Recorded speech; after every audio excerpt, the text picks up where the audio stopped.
నేను ఒక రహస్యం చెప్తాను. నేను ఆశ్చర్యపోయాను. తూర్పుగోదావరి జిల్లాలో మల్లవరం అని ఒక క్షేత్రం ఉంది. అక్కడ సుబ్రహ్మణ్యుడు, ప్రత్యక్ష సుబ్రహ్మణ్యుడు, ఇంతలా పాము కోనేటిలో స్నానం చేసి శివలింగాన్ని చుట్టుకుని ఉంటుంది. అది పిల్లలు పుట్టని వాళ్ళు వెళ్ళి నమస్కారం చేస్తే పిల్లలు పుట్టారు. డాక్టర్లు పిల్లలు పుట్టరని సర్టిఫై చేసిన వాళ్ళకి పుట్టారు. ముఖ్యమంత్రులు కూడా వెళ్ళారు పీఠాధిపతులు అక్కడికి. ఆ పాము కారణాంతరాల చేత శివలింగానికే తల కొట్టుకుని శరీరం వదిలితే ఇప్పుడు అలాగే ప్రతిష్ఠ చేశారు. అక్కడ నేను ఆశ్చర్యపోయింది ఏంటంటే, నాకు ఆ దేవస్థానం ధర్మకర్త ఒక ఆయన వచ్చి ఒకసారి ఓ మాట చెప్పారు. బిడ్డలు పుట్టరు అని డాక్టర్లు చెప్పేసినటువంటి వాళ్ళు సుబ్రహ్మణ్య షష్ఠి నాడు ఈ దేవాలయం వెనకాల పడుకుంటారు, వచ్చి బోర్లా పడుకుంటారు ఆడవాళ్ళు. వాళ్ళకి కునుకు పడుతుంది, కునుకు పడ్డాక లేపేస్తాం. ఆ మరుసటి సంవత్సరం వాళ్ళు పసిపిల్లల్ని పట్టుకుని వస్తారు. ప్రభు అయిన యేసుక్రీస్తు పరిశుద్ధ నామంలో మీ అందరికి మా శుభాభివందనాలు తెలియజేస్తున్నాం. దేవునికి స్తోత్రం కలుగును గాక.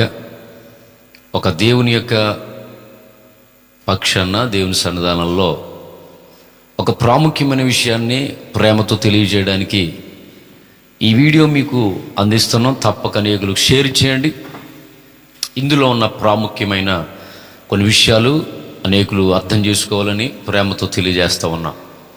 ప్రాముఖ్యంగా హైందవ సహోదరులు, ఈ భారతదేశంలో ప్రతి రాష్ట్రాల్లో క్రైస్తవులు ఉంటారు, అలాగే హైందవులు ఉంటారు, ముస్లిమ్స్ ఉంటారు, ఆయా రకాల మతస్థులు ఈ భారతదేశంలో ఉన్నారు. దేశం అంటేనే చాలా శక్తివంతమైనది. భారతదేశం అంటే చాలా గొప్పది. అది మతాన్ని బట్టి ఈ పేరు దీనికి రాలేదు, కానీ కేవలం దేశంలో నాగరికత, గౌరవప్రదమైన జీవితం, సంస్కారవంతమైన జీవితం, ఇవన్నీ కూడా మన దేశంలో ఉండటం, తోటి మనిషిని ప్రేమించడం, ఇవన్నీ చూస్తూ ఉన్నాం. ఒకప్పుడు ప్రతి మతస్థులు అందరూ కలిసి ప్రేమతో ఉండేవారు. ప్రతి మతాన్ని, విశ్వాసాలను, ఎవరి విశ్వాసాలను గౌరవించుకుంటూ ఎవరి మతాన్ని వాళ్ళు అనుసరిస్తూ జీవించేవారు.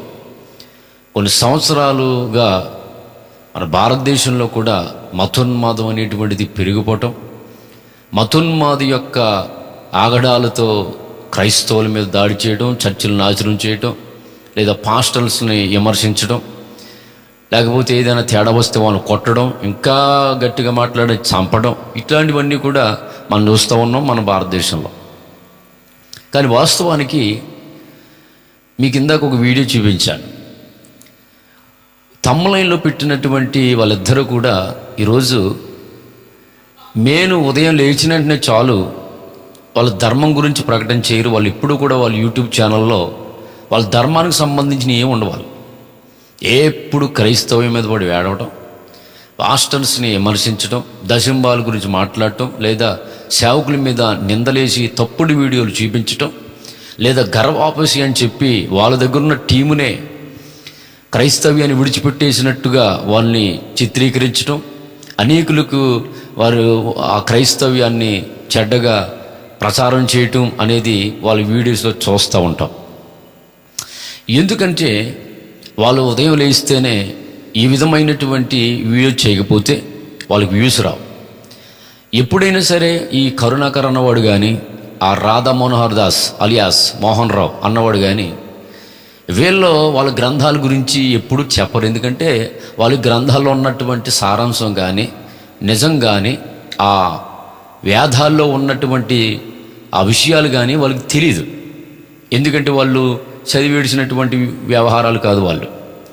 వాళ్ళు కేవలం ఏంటంటే పరిశుద్ధ గ్రంథాల్లో ఉన్నటువంటి వాళ్ళకి అర్థం కాని విషయాల్ని తప్పుడుగా వక్రీకరణ చేసి, లోతు అలా చేశాడు, అబ్రాహాం ఎలా చేశాడు, లేకపోతే మరి మరియమ్మ అలా చేసిందని చెప్పి తప్పుడు కూతలు కూసి అమాయకులైనటువంటి హైందవులను రెచ్చగొట్టి మరి వ్యూస్ సంపాదించుకుని, వ్యూస్ ద్వారా అనేకుల్లో క్రెడిట్ సంపాదించుకుని, ఎందుకంటే క్రైస్తవ మార్గం అంటే చాలామందికి కిట్టదు. ఆ కిట్టన వారికి వీళ్ళు వీడియోస్ పంపించడం, వాళ్ళ ద్వారా డబ్బులు సంపాదించడం, లగ్జరీ లైఫ్ అనుభవించడం అనేది మనం చూస్తూ ఉన్నాం. హైందవ్యంలో ఉన్నటువంటి కొంతమంది, చాలామంది మరి దొంగతనాలు చేసేవాళ్ళు, త్రాగుడికి వ్యసనాలుగా లోబడిపోయిన వాళ్ళు, వ్యభిచారాలకు అలవాటైపోయినటువంటి వాళ్ళు, డ్రగ్స్ గంజాయికి లోబడిపోయినటువంటి వాళ్ళు చాలామంది ఉంటారు. వాళ్ళందరికీ ఎప్పుడైనా సరే వీళ్ళు బుద్ధి చెప్పిన దాఖలాలు ఉన్నాయా? హైందవ్యంలో ఉన్నటువంటి మరి వ్యక్తుల్ని సరిచేయటం కానీ, వాళ్ళకి మంచి సన్మార్గంలో నడిపించడం కానీ, కుల వ్యవస్థలో నుంచి బయటికి రావాలి, లేకపోతే మీరు మన ధర్మాన్ని మంచిగా పాటించాలని చెప్పి వాళ్ళ ధర్మాన్ని మోటివేట్ చేయడం కానీ, వాళ్ళ ధర్మం గురించి ప్రకటించడం కానీ, ఆ ధర్మంలోనే అధర్మంగా బ్రతికేటువంటి వాళ్ళని కానీ వారు ఎండగట్టడం కానీ, దుయ్యడం కానీ ఎక్కడైనా చూసామంటే వాళ్ళ వీడియోస్లు ఎక్కడైనా చూడండి, మతోన్మాదుల యొక్క ఛానల్స్లో కానీ ఎక్కడ ఉండవు. వాళ్ళ ఫేస్బుక్లు కానీ, వాట్సాప్లు కానీ, ఇన్స్టాగ్రామ్స్ కానీ, యూట్యూబ్ ఛానల్స్లో కానీ వాళ్ళు ఎక్కడ కూడా మరి వాళ్ళు ధర్మాన్ని ప్రకటించినట్లుగా కానీ, ధర్మములో అధర్మంగా బ్రతికేటువంటి వాళ్ళని ఎండగట్టడం కానీ ఎక్కడ ఉండదు వాళ్ళకి. తర్వాత హైందవ్యంలో కూడా దొంగ స్వామీజీలు కూడా ఉంటారు. వాళ్ళు ఎక్కడైనా సరే వాళ్ళని బుద్ధి చెప్పడం కానీ, మీరు ఈ ధర్మాన్ని మంచిగా ప్రకటించండి, ఈ ధర్మాన్ని మసిపూసి మారడికలు చేసి మీరు మరి అజ్ఞానంగా దీన్ని చూపించకండి అని చెప్పి జ్యోతిష్యుల పేరట, జాతకాల పేరట, ముహూర్తాల పేరట, లేకపోతే మరి సిద్ధాంతాల పేరట ఎంతోమంది హైందవులు ఎన్నో వేల లక్షల రూపాయలు సంపాదిస్తూ ఉన్నారు. హైందవ మరి మతములో ఉన్నటువంటి కొంతమంది స్వామీజీలు అన్నవారు. వాళ్ళని మరి ఎప్పుడైనా ఖండించగలిగారంటే వీళ్ళు ఖండించలేదు. ఎందుకని? వాళ్ళ గురించి బోధిస్తే, వాళ్ళ గురించి తెలియజేస్తే వాళ్ళ వీడియోస్ ఎవరో చూడరు. మన మతాన్ని నీవు బజారు లాగుతున్నావు అని చెప్పి తిరుగుబాటు చేస్తారు అవసరమైతే. అందుకని వాళ్ళు మరి హైందవ్యంలో ఉన్నటువంటి వాళ్ళ గురించి కానీ వారు ఎప్పుడు మాట్లాడరు. హైందవ్యంలో ధర్మంలో ఉన్నటువంటి వాళ్ళు చేస్తున్న తప్పుదాల్ని ఖండించడం కానీ మరి వాళ్ళు ఎప్పుడు చేయరు. కానీ వాళ్ళకి సంబంధం లేని ధర్మం, వాళ్ళకి అసలు ఎట్టి పరిస్థితుల్లో ఇది అర్థం కాని మార్గం, ఇది వారికి ఉపయోగం, వారికి తెలియదు ఈ మార్గం గురించి.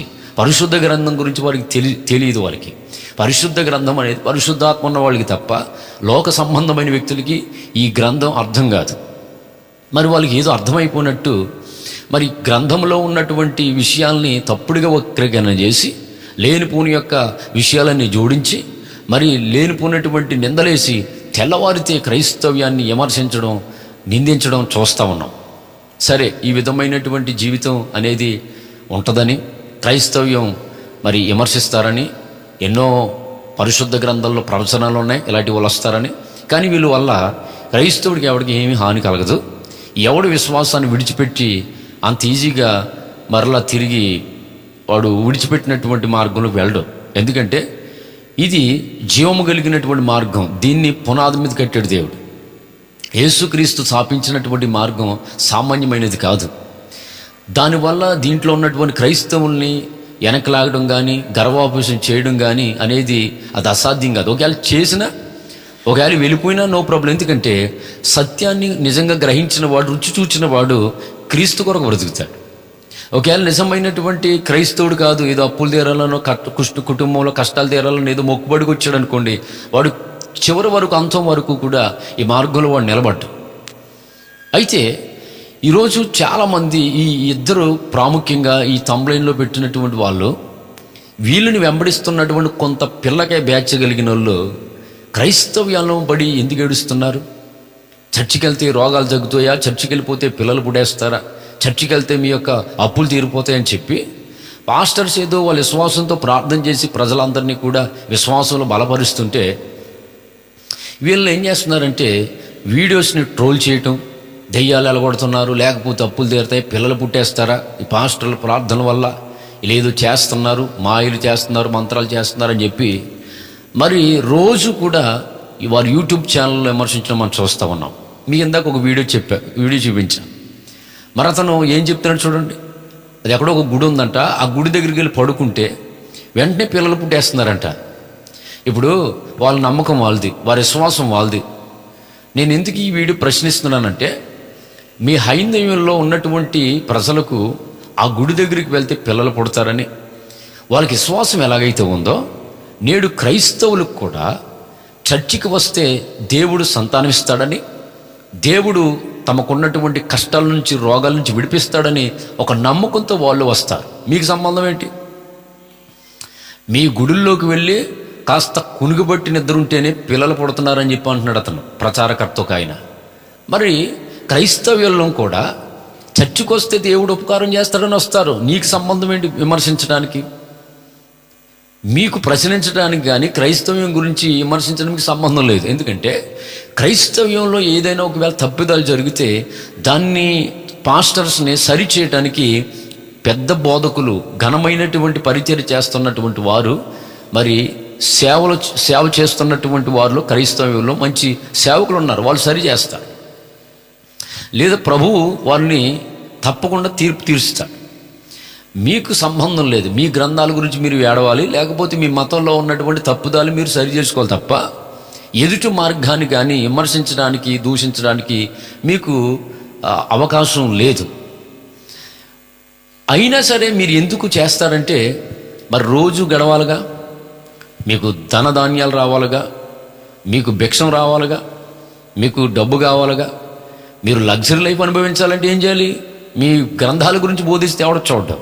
క్రైస్తవ్యాన్ని టార్గెట్ పెట్టి క్రైస్తవ్యంలో ఉన్నటువంటి సేవకుని విమర్శించి రకరకాల నిందలేసి మాట్లాడితే, ఎందుకంటే పాస్టర్స్ ఏమనరండి. దేవుని సేవకులు తిరుగుబాటు చేయరు కనుక ఒకవేళ కౌంటర్ ఇస్తారేమో కానీ వీడియో చేసి కౌంటర్ ఇస్తారు, లేకపోతే అంతకంటే కావాలంటే పోలీస్ స్టేషన్లో కంప్లైంట్ ఇస్తారు. అంతకంటే ఏమి ఇచ్చారు? ఎందుకంటే యేసుక్రీస్తు నేర్పిన మార్గం ఇది. తిరుగుబాటు చేయడం కానీ, మర్డర్లు చేయడం కానీ, లేకపోతే దాడులు చేయడం కానీ ఇది క్రైస్తవ్యం అనికి దేవుడు నేర్పలేదు. అందుకే ఈరోజు ఈ మతోన్మాదులు వారి ఇష్టం వచ్చినట్లు జీవిస్తూ ఉన్నారు. వాళ్ళు ఎంత జీవించినా కానీ క్రైస్తవుడు ఎప్పుడూ కూడా అణిగిమని ఉంటాడు. వాడు తన పని తాను చేసుకుంటూ ఉంటాడు. ఎంత రెచ్చగొట్టినా, ఎంతగా వాళ్ళు విమర్శించినప్పటికీ కూడా ఏ క్రైస్తవుడు కానీ, ఏ పాస్టర్ కానీ తిరుగుబాటు చేయడం అనేది జరగదు. అయితే ఇక్కడ ఒక విషయం గమనించాలి. మరి ఈ యొక్క గుడిలోకి వెళ్తుంటే మీకు జరుగుతున్నాయా, అద్భుతాలు జరుగుతున్నాయి అన్నారు కదా.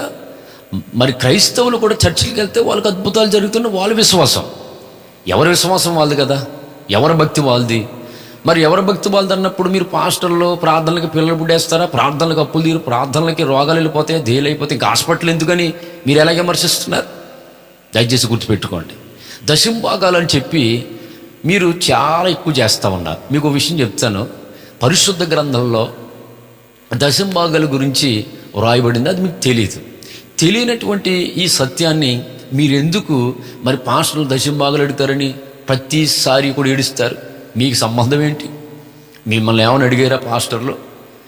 మీ యొక్క సంస్థలను కానీ, మీ మతోన్మదులను కానీ, ఈ రాధా మనోహరం గారిని కానీ, లేకపోతే ఆ కరుణాకర్ గారి కానీ, వాళ్ళని కానీ ఎవరినైనా అడిగారా? బాప్టిజం పొందలేనటువంటి వాళ్ళని ఎవరైనా అడిగారా? క్రైస్తవులు పాస్టర్స్. ఎవడైతే రక్షించబడ్డాడో వాడు దేవునికి ఇవ్వాలి, దేవుని సేవకి ఇవ్వాలి, సేవకుడు పోషించబడాలని చెప్పి వాడు దేవుని పని నిమిత్తం తన ధనాన్ని, కష్టార్జితాన్ని ఇస్తాడు. మీకు సంబంధం ఏంటి? మీకు నొప్పేంటి? మీ హైందవ్యంలో మరి మీ పంతులు అడగట్లేదా? చావుకింతని, పెళ్ళికింతని, గృహప్రవేశానికి ఇంతని చెప్పి వేల మీద పట్టుకుపోతున్నారా? మరి అది విమర్శించరా మీరు?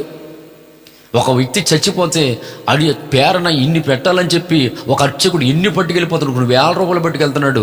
అది మరి అది తప్పనిపించట్లేదా మీకు? ఒక క్రైస్తవుడు సేవకుడికి తన తండ్రి అని, తన సంఘ నాయకుడు అని చెప్పి దశంభాగం కాకపోతే 20వ భాగం ఇస్తాడు. నీకు సంబంధం ఏంట్రా? మతోన్మాదులారా, మీకు సంబంధం లేదు. 30వ భాగం ఇస్తాడు. అవసరం తన ఆస్తి రాసిస్తాడు క్రైస్తవుడు దేవుని సంఘానికి. మీకు సంబంధం ఏంటి? అతడు రక్షించబడి దేవుని మార్గంలో పోషించబడుతున్నాడు. ఒక దైవజనుడు అతని కొరకు ప్రార్థన చేస్తున్నాడు, అతనికి సేవ చేస్తున్నాడు, అతనికి మంచి మార్గం నడిపిస్తున్నాడు. మా సేవకుడు, మా పాస్టర్ గారు అని చెప్పి అతడు మమకారంతోనో, అతడు దేవుని వాక్యానికి విధేయుడే తన ధనాన్ని దేవునికి అప్పగిస్తున్నాడు. వాళ్ళకి లేనటువంటి బాధ క్రైస్తవులకు లేని బాధ మతోన్మాదులారా మీకెందుకు అని అంటే, అలా విమర్శించకపోతే మీ వీడియోలు ఎవడో చూడడం, మీకు బ్రతుకు తెరువులేదు. కాబట్టి ఈరోజు గుర్తుపెట్టుకోవాలి, ఈ పిల్ల కాకులను అనుసరిస్తున్నటువంటి పిల్ల బ్యాచిగాళ్ళు గుర్తుపెట్టుకోండి. మతోన్మాదపు వీడియోలు షేర్ చేస్తూ పాస్టర్లకు పెడుతూ, ఆడెవడో మొన్న నాకు వీడియో పెట్టాడు దశంభాగం గురించి. ఆడు కరుణాకరుడికి మాట్లాడుతుంటాడు, ఎవడు నాకు పెట్టాడు. ఇలా షేర్ చేస్తూ ఉన్నారు. వీళ్ళందరూ కూడా ఒకరు గుర్తుపెట్టుకోవాలి, మీరు ఎప్పుడు బైబిల్ చదవలేదు, మీరు ఎప్పుడు చర్చికి రాలేదు, మీకు సంబంధం లేదు, మీకు తెలియదు. పరిశుద్ధ గ్రంథ వ్యవహారం మా పాస్టర్లకే తలకు ప్రాణం తోకొస్తుంది అర్థం చేసుకోవడానికి. అలాంటిది మీరు దురాత్మలతో నింపబడిపోయిన వారు, అపవాది శక్తులతో నింపబడిపోయినటువంటి మీకు పరిశుద్ధ గ్రంథం ఏమర్థమవుతుంది? ఒక సంబంధమైన వాడు మీ మనోనేత్రాలను వాడు కంట్రోల్తో పెట్టుకుంటే మీకు పరిశుద్ధ గ్రంథం అర్థం కాదు. పరిశుద్ధ గ్రంథాన్ని ప్రశ్నించే అధికారం నీకెక్కడది?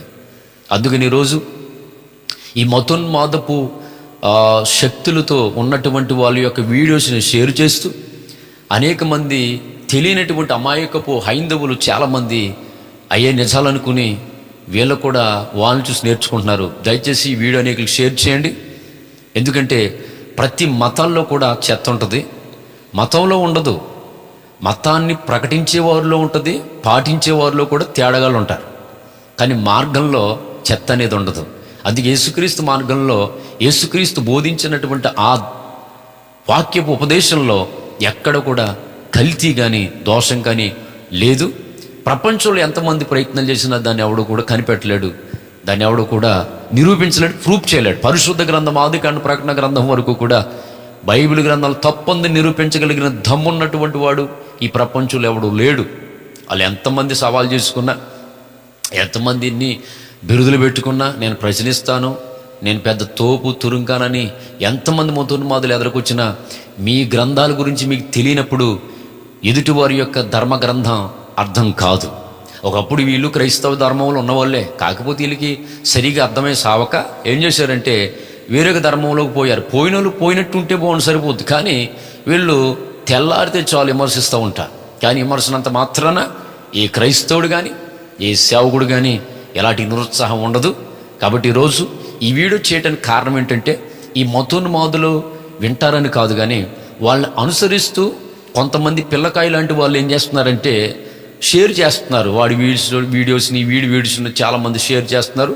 వాళ్ళందరికీ బుద్ధి కలిగేటట్లుగా మీరు వాళ్ళు వెంబడించకండి. మీకు ఏదైనా డౌట్స్ ఉంటే అడగండి, మీ దగ్గర ఉన్న సేవకులను అడగండి, పాస్టర్స్కి ఫోన్ చేసి అడగండి, తప్పకుండా మీకు వారు ఆన్సర్ చేస్తారు.